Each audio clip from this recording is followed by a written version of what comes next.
Hey guys, Lauren Oliver here, and I am about to participate in the Lauren Oliver book tag, which is so awesome. A series of questions basically that are inspired by my books, and you can tag people and make them answer it. And I was tagged in this great circular, solipsistic way by my books. I wrote the books, somebody wrote questions based on the books, and now I'm going to answer the questions based on the books that I wrote. Number one, if you could relive one day, what would it be? Okay, I'm not answering this question because it's super morbid. Who even writes a book like that?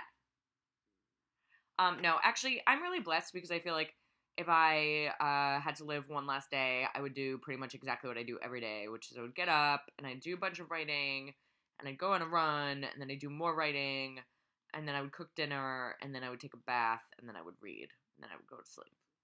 So pretty much, I'm living the dream, baby. Panic. If I were giving $10,000, where would you go? And what would you spend it on? I could go anywhere with $10,000. I'd probably go to Paris. I really like Paris. Je parle français. Alors c'est pour ça que j'adore visiter Paris. Although right now it's so rainy and cold despite being June that I would maybe go somewhere beach-like. Delirium, if you were to give up the book you love the most, what would it be? That would be terrible, but I'd probably give up Harry Potter because I love it so, and I'll probably read it. I've read it like 7 times, the whole series, and I'll probably read it another. I try to read it once a year, so depending on when I die, when the last day of my life is, that I will hopefully not be reliving endlessly, I will probably read it another, 40 to 60 times in my life. Lauren Oliver was born in NYC. What's your favorite book that took place in a major city and why? I'm going to go with Breakfast at Tiffany's because it's such a quintessential New York story, and New York kind of features as a character in that book as the best